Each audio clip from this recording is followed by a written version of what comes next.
상담이 너무 많아서 그걸 들고 가기 힘들었다고 말할 정도로 돈을 실제로 그렇게 많이 벌었던 시절이.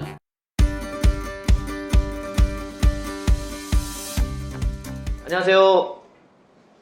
사업의 달인 별부자입니다. 자, 오늘은 치과 의사 선생님을 모시고 한번 얘기를 나눠보도록 하겠습니다.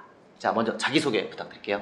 네, 안녕하세요. 저는 10년 정도 치과 의사로 일을 하다가 지금은 출산과 육아 때문에 잠시 일을 쉬고 있고 지금은 육아에 전념하고 있는 전하린이라고 합니다. 아, 예, 반갑습니다. 반갑습니다. 네, 근데 치과 의사가 된 계기는 무엇인가요? 그 얘기를 하자면 제가 어린 시절로 거슬러 올라가는데 제가 초등학교 때는 꿈이 쭉 초등학교 선생님이 되는 게 꿈이었어요. 이게 선생님을 봐오면서 이렇게 크다 보니까 그런 꿈을 갖게 됐는지 모르겠는데 초등학교 선생님이 되겠다는 꿈을 중학교 1학년 때까지 가지고 있다가 이제 중학교 2학년쯤 되면서 좀 다른 직업을 좀 가졌으면 좋겠다는 생각을 했는데 사실 뭐가 되고 싶은지 잘 모르겠더라고요. 그때 선생님 한 분이 저를 부르셔가지고 너는 꿈이 뭐냐 이렇게 물어보시더라고요. 그러면서 치과 의사가 되는 게 어떠냐라는 얘기를 해주셨어요.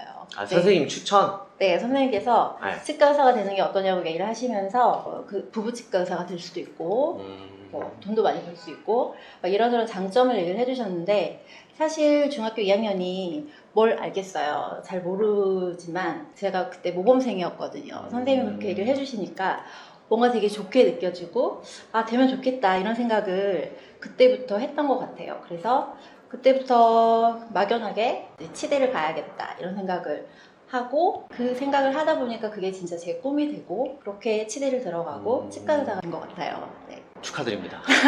꿈을 이루셨군요. 감사합니다. 아, 그러면 이 치과라는 게 분야가 여러 가지가 있지 않아요? 네, 맞아요. 그러면 이제 그 분야가 어떤 게 있고, 그 다음에 이제 본인이 선택한 분야는 어떤 분야인지. 이제 의과 같은 경우도 내과, 외과, 소아과, 뭐 산부인과 이런 식으로 과가 여러 가지가 있잖아요. 치과도 모르시는 분들이 많이 있는데 구강외과, 구강내과, 보철과, 뭐 치주과 이런 식으로 상당히 많은 과가 있고 저는 이번에 이제 통합치의학과 전문의가 되어서 저는 이제 통합치의학과 전문의라고 생각을 하시면 되겠습니다.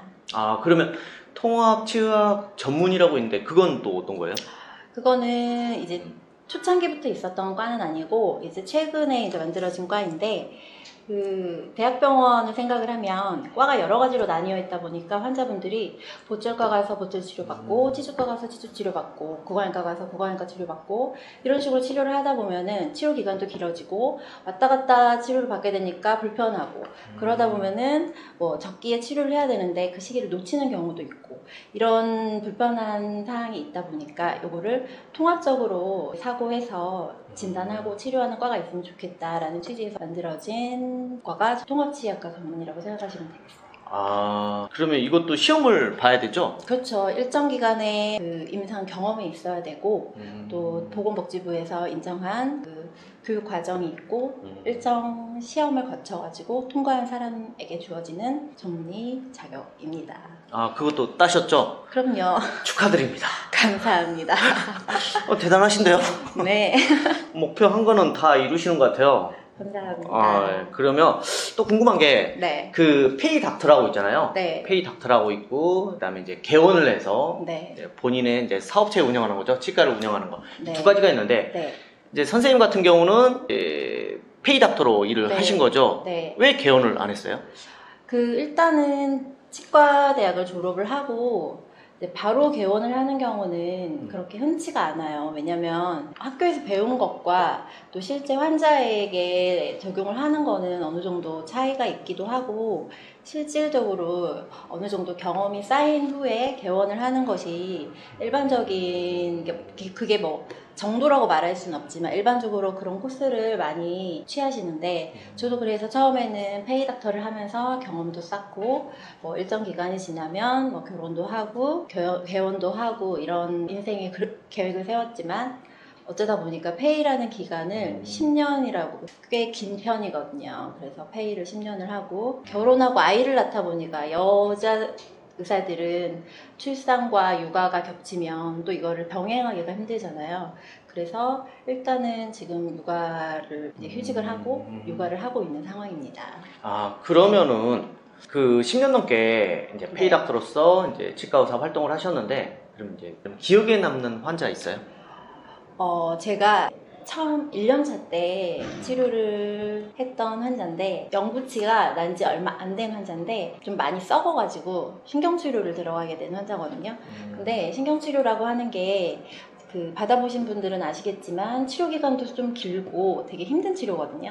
근데 미성숙한 영구치면 치료하는 사람 입장에서는 조금 더 힘들어요. 대략 몇 살이었어요? 그 환자가? 대략 한 8살, 9살 요 정도? 아, 애네, 애. 그렇죠, 어린이. 그 신경치료를 하면서 되게 좀 저 나름으로도 좀 조금 힘들기도 했고, 좀 잘해주고 싶기도 하고, 완전히 첫 케이스는 아니지만 초창기였기 때문에 제가 상당히 신경을 많이 썼던 환자거든요. 근데 그 환자 이름을 지금 말할 수는 없지만 이름을 지금도 기억을 하고 있는데, 제가 이제 처음에 했던 치과에서 일을 하다가 이제 딴 곳에서 일을 하고 다시 그 치과로 갔는데, 어느 날 환자가 왔는데 한 20살은 돼 보이는데 되게 훈남이에요. 차트를 봤더니 이름이 되게 익숙해요. 그래서 얼굴을 봤는데 모르는 사람인데 이름은 익숙한 차트를 봤더니 제가 옛날에 진료했던 환자인 거예요. 아. 보니까 이제 제가 치료했던 치아도 그대로 있고 이제 얼굴도 많이 바뀌고 했지만 제가 초창기에 치료했던 되게 심혈을 기울여서 치료했던 그 환자를 딱 봤는데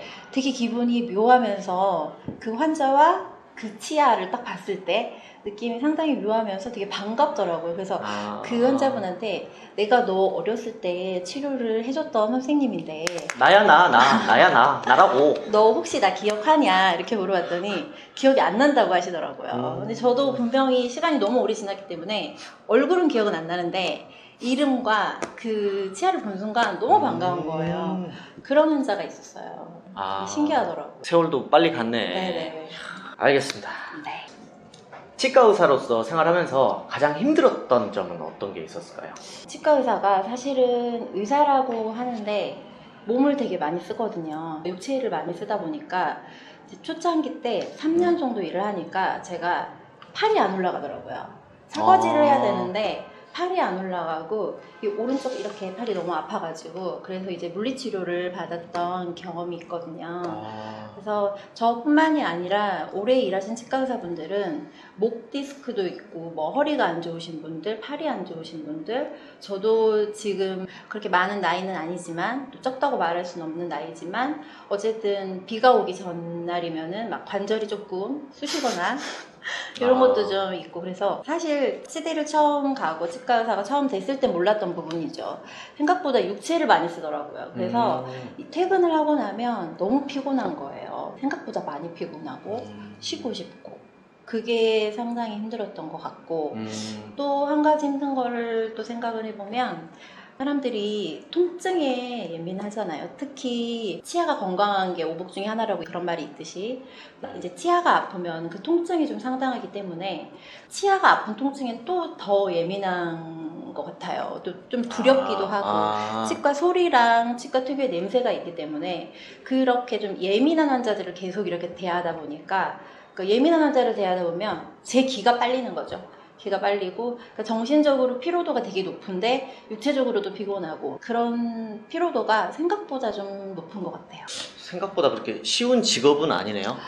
네, 좀 제가 생각하기에는 나쁜 직업이라고 말할 수는 없지만 왜냐면 아픈 분들을 좀 치료해주고 불편한 걸 해소해주고 그런 쪽으로는 되게 긍정적인 면이 많지만 치과 의사 자체로는 편한 직업은 아니다. 저는 그렇게 생각하고 있어요. 자, 그러면 이렇게 힘들게 네. 일을 하고 육아도 같이 하시긴 하는데 치과 일을 처음 시작했을 때부터 네. 연차가 쌓였잖아요. 네. 그때까지 수입은 어떻게 돼요? 본인 수입 얘기도 괜찮고 전반적인 업계 현황의 수입 얘기도 괜찮고. 그 전반적인 업계 현황은 사실 이게 정해진 룰이 있는 게 아니기 때문에 지역에 따라 다르고 연차에 따라 다르고 또 그 사람이 가지고 있는 자격증이라고 해야 되나요? 이런 거에 따라 다르기 때문에 전체적으로 정해진 게 없어서 이렇게 말할 수는 없지만 근데 저 주변 사람들이나 뭐 제 경우를 보면 처음 시작할 때 페이는 뭐 일반 직장인하고 비슷하거나 약간 높은 정도라고 생각하시면 될 것 같아요. 그럼 일반 직장인이면 어느 정도? 대기업 사원을 대기업 되는? 연봉이 얼만데요? 대기업 얼마인가요? 연봉 처음 시작하면 요즘 같은 게 한 4천, 5천? 그 다음에 이제 좀 더 연차 쌓이고 하면은 뭐 1억도 넘기도 하고 한 8, 9천에서 한 1억 넘어가는 경우도 있죠. 그러면 그렇게 생각하면 네. 뭐 초년차 때는 대기업 초봉보다 적은 경우도 있을 것 같아요. 적은 경우도 있고 높은 경우도 있고. 근데 연차가 쌓이면서 페이는 조금씩 올라가고 이게 무한정 계속 올라가는 건 아니고 어느 정도 수준에 따라 일정 수준에 도달하면 이제 그 정도에 맞춰지고 그때의 수입은 일반 대기업보다는 높을 것 같아요. 그래요.